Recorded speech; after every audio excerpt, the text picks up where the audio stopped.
بسم اللہ الرحمن الرحیم۔ السلام علیکم۔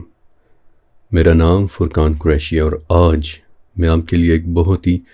خوبصورت تحفہ لے کر آیا ہوں۔ ایک ایسا تحفہ کہ جو میں آپ کو پچھلے 2 سال سے دینا چاہ رہا تھا۔ ایک ایسا تحفہ کہ جس کا ہم سب کو بہت زیادہ انتظار تھا۔ دا سیرہ سیریز، ہمارے پیارے نبی، آخری نبی حضرت محمد صلی اللہ علیہ وسلم کی زندگی پر بنی ایک ایسی سیریز کہ جس پر میں پچھلے 5 سال سے کام کر رہا ہوں، اور اب کہ جب صبح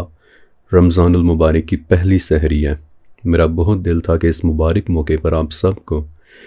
ایک ایسا تحفہ دیا جائے کہ جو لٹرلی زندگیوں کو بدل کر رکھ دینے والا ہو۔ سیرت النبی پر اس انداز میں کام کہ جیسے آج سے پہلے شاید ہی کبھی ہوا ہو۔ لیکن اس سے پہلے کہ میں سیریز کا باقاعدہ آغاز کروں،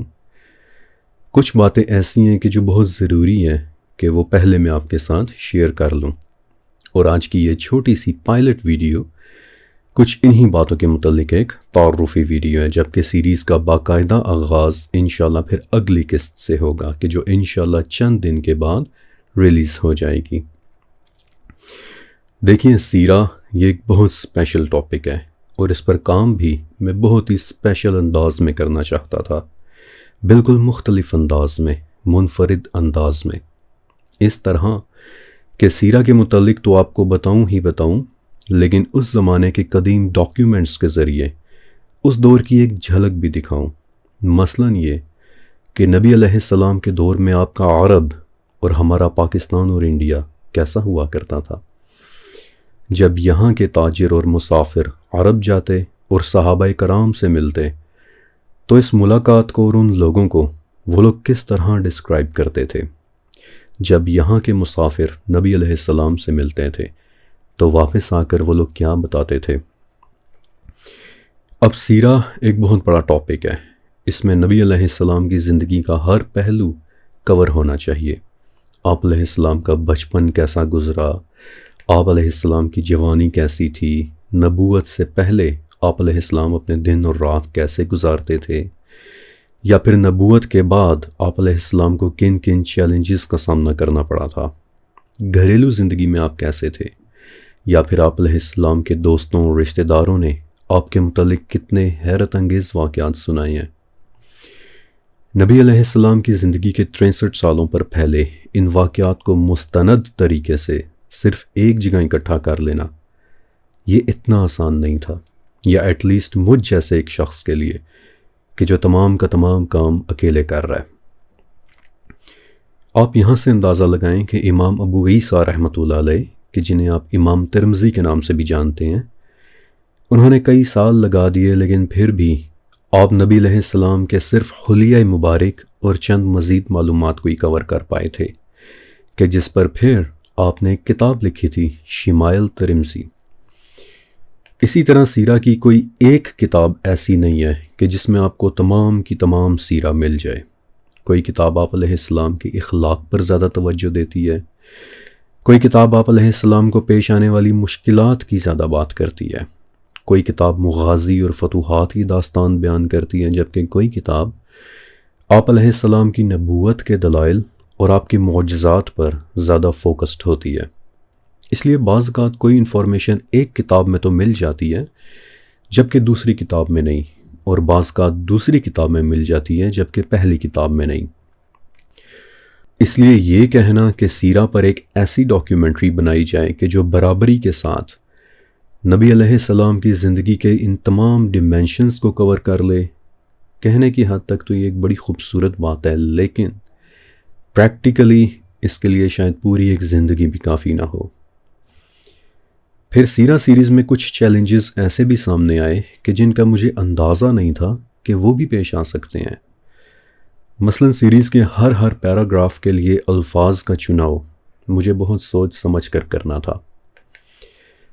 ایز ابو سو بلو سیریز کی ایک قسط کے دوران مجھے یاد ہے کہ میں نے آپ کو نبی علیہ السلام کے بچپن کا ایک واقعہ سنایا تھا، تو اس میں ایک لفظ استعمال ہوا تھا، ننھے۔ تو اس پر میں نے کچھ کمنٹس دیکھے کہ ننھے کا لفظ نامناسب ہے، معیوب ہے۔ تو میں بڑا حیران ہوا تھا، کیونکہ اس وقت ننھے حضور کے نام سے تو مارکیٹ میں باقاعدہ ایک کتاب موجود ہے کہ جو نبی علیہ السلام کے بچپن کے متعلق ہے، تو ننھے یا چھوٹے کے الفاظ کا استعمال کیے بغیر کوئی شخص نبی علیہ السلام کے بچپن کی باتیں کیسے کر سکتا ہے؟ It is not possible. بہرحال ان کمنٹ سے مجھے اندازہ ہو گیا کہ سیرہ سیریز کے لیے نہ صرف مجھے 63 سالوں پر پھیلے مستند واقعات کو ایک جگہ اکٹھا کرنا ہوگا، بلکہ ایسے الفاظ کے ساتھ اکٹھا کرنا ہوگا کہ جو محفوظ اور محتاط ہوں۔ لیکن سیرہ پر کام کے دوران جو چیلنج سب سے بڑا چیلنج بن کر سامنے آیا اور ابھی بھی ہے اور آپ دیکھیں گے کہ آگے بھی ہوگا، وہ ہے ایک خاص طرح کی آڈینس کہ جو سیرہ کے ہر واقعے کو سن کر کہتی ہے کہ اس واقعے میں اختلاف ہے۔ آپ یقین کریں کہ الحمدللہ فرقان قریشی بلاگز پر اب تک میں 7 سیزنز بنا چکا ہوں، اور اللہ کا شکر ہے کہ جب بھی کبھی کوئی واقعہ سنایا ہے تو ہمیشہ اس کا ریفرنس پیش کیا ہے۔ واللہ مجھے وہ دن نہیں بھولتا کہ جب 2 لائنز کی ایک چھوٹی سی روایت بتانے کے لیے میں نے 9.5 گھنٹے لگا کر اس کا ریفرنس ڈھونڈا تھا، کیونکہ مجھے یقین تھا کہ سب اس کا ریفرنس پوچھیں گے، کیونکہ وہ بات ہی ایسی تھی کہ ایک شخص نبی علیہ السلام کے پاس آیا اور کہنے لگا کہ یا رسول اللہ صلی اللہ علیہ وآلہ وسلم، میں نے آسمان سے ایک عجیب چیز کو نیچے اترتے دیکھا اور میرا بڑا دل کیا کہ میں اس سے باتیں کروں، لیکن پھر میں ڈر گیا اور وہ چیز کوئی پرندہ نہیں تھی۔ یہ روایت میں نے آپ کو حیرت کے دروازے سیریز میں بھی سنائی تھی، اور اس کا صرف ریفرنس ڈھونڈنے میں مجھے تقریباً 9.5 گھنٹے لگ گئے تھے۔ ریفرنس پوچھنا آپ کا حق ہے اور بتانا میرا فرض، لیکن سیرہ سے متعلق جب بھی میں نے کبھی کوئی واقعہ سنایا ہے تو چاہے میں کتنے ہی ریفرنسز کیوں نہ پیش کر دوں، ہمیشہ ایک خاص کمیونٹی کی طرف سے بڑے سخت کمنٹس آئے ہیں کہ جی میں اس واقعے کو نہیں مانتا کیونکہ اس واقعے میں اختلاف ہے۔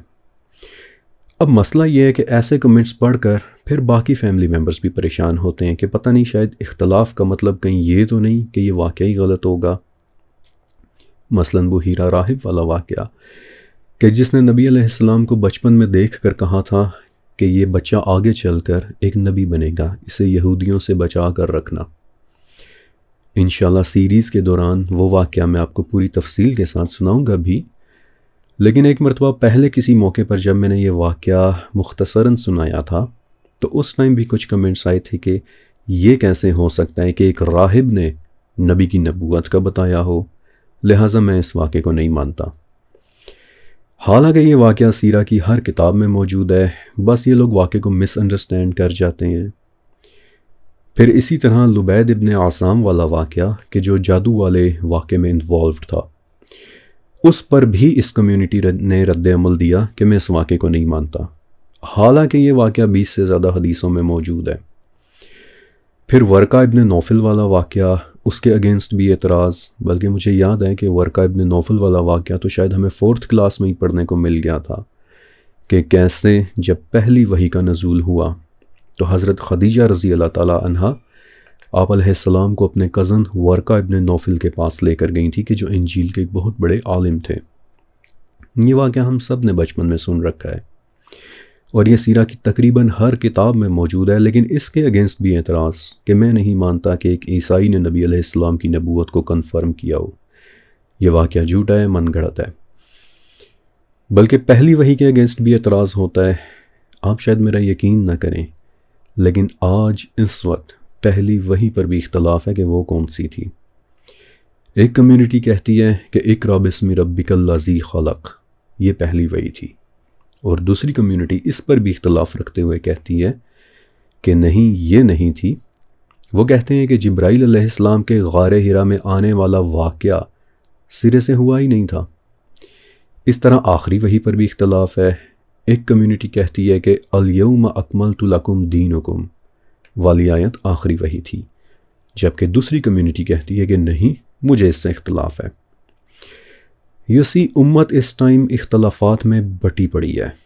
فرقوں میں ٹوٹی پڑی ہے، اور دکھ کی بات یہ ہے کہ ہر ایک کا ماننا ہے کہ جو اس نے سنا ہے یا جو اس نے پڑھا ہے بس وہی سچ ہے، اس کے علاوہ وہ کسی اور بات کو سننے کے لیے تیار ہی نہیں ہے۔ تو میں سوچتا تھا کہ پھر میں کون سی سیرہ سناؤں، اس طرح تو بہت مشکل ہو جائے گی۔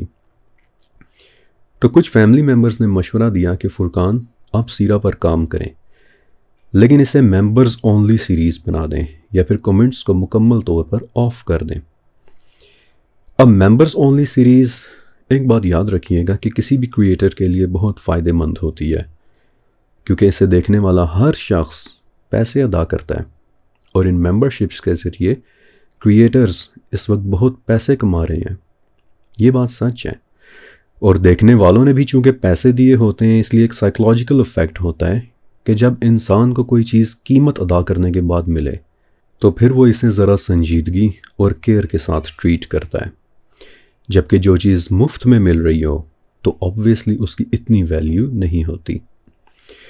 لیکن میں سیرہ کو ممبرز اونلی نہیں کرنا چاہتا تھا، کیونکہ میں آپ سب کو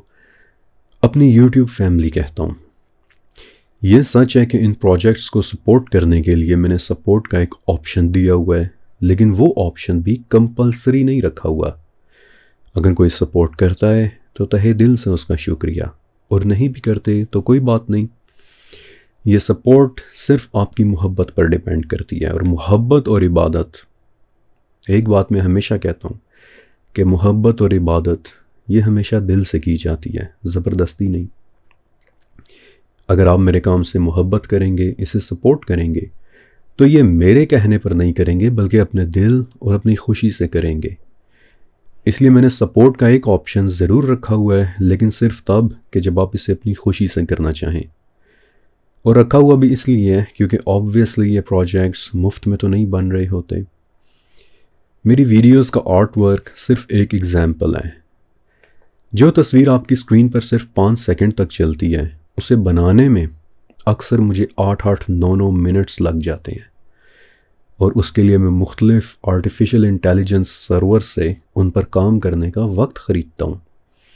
ان سرورز پر تصویر بنانے کے لیے انہیں قیمت ادا کرتا ہوں۔ بعض اوقات کوئی تصویر زیادہ مشکل ہوتی ہے، پہلے رزلٹ سے دل مطمئن نہیں ہوتا، تو اسے بہتر بنانے کے لیے بار بار کوشش کرتا ہوں۔ ایسا نہیں ہے کہ بس سوچا اور تصویر بن کر سامنے آ گئی، نو، بلکہ یاجوج ماجوج اور ذوالقرنین سیریز کی تصویریں تو شاید سب سے زیادہ مشکل تھیں، کیونکہ اس سیریز میں بڑی ہی اسپیسیفک چیزیں چاہیے ہوتی تھیں۔ یاجوج و ماجوج ایک ایسی اگریسو مخلوق کہ جو ایک غار کے اندر ہوں، ان کے لمبے لمبے کان ہوں اور وہ دیوار کو چاٹ رہے ہوں، اور وہ دیوار بھی ایسی ہو کہ وہ پرانے لوہے کی بنی ہوئی ہو اور ایک غار کے دہانے پر ہو، اور اس کے گرد موٹے موٹے رسے ہوں۔ یو سی، ہر چیز اسپیسیفک چاہیے تھی، یا پھر ایک ایسا گاؤں کہ جس کی ہر چیز لوہے کی بنی ہوئی ہو۔ اس سیریز کی کچھ تصویریں ایسی تھیں کہ آپ یقین کریں کہ وہ بنانے میں شاید آدھا گھنٹہ بھی لگ گیا تھا، اور اب آپ امیجن کریں کہ کسی ویڈیو میں اگر 150 تصویریں ہیں، یعنی کہ 150، کہ جو نارملی میری ویڈیوز میں ہوتی بھی ہیں،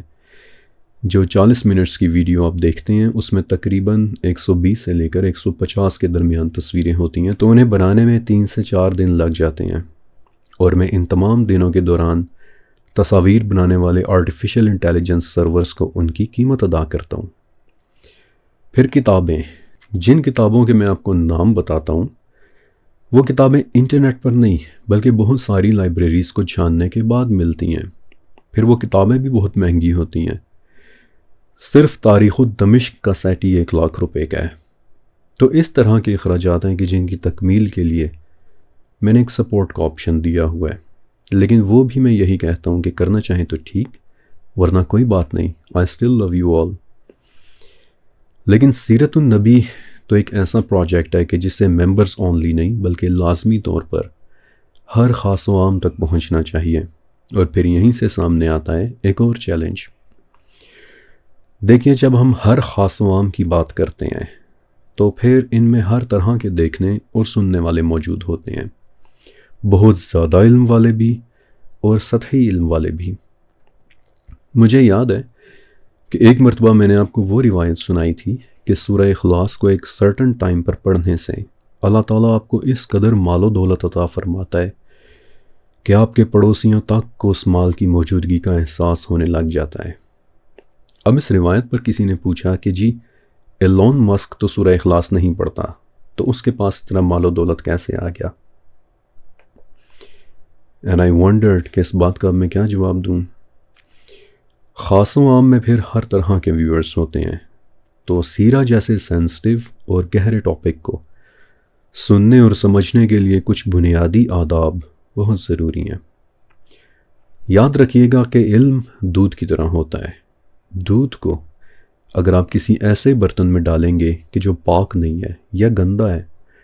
تو وہ دودھ فوراً سے پھٹ جائے گا، وہ خراب ہو جائے گا۔ اسی طرح علم اگر کسی ایسے انسان تک پہنچے کہ جسے علم کی کوئی طلب ہی نہیں ہے یا وہ اسے صرف ایک مذاق یا پھر ٹائم پاس سمجھتا ہے، تو وہ علم اسے پریکٹیکلی کوئی فائدہ نہیں دے گا، بلکہ الٹا اس شخص کو یہ لگنے لگے گا کہ یہ تو میرا وقت ضائع ہو رہا ہے، میں تو بور ہو رہا ہوں، وغیرہ وغیرہ۔ بہرحال ان سب باتوں سے ہٹ کر آپ سب میرے ویورز نہیں ہیں بلکہ میری فیملی ہیں۔ فرقان قریشی بلاگز ایک فیملی ہے، یہ میں ہمیشہ کہتا ہوں، اور اس کے ممبرز مجھ سے بہت پیار کرتے ہیں،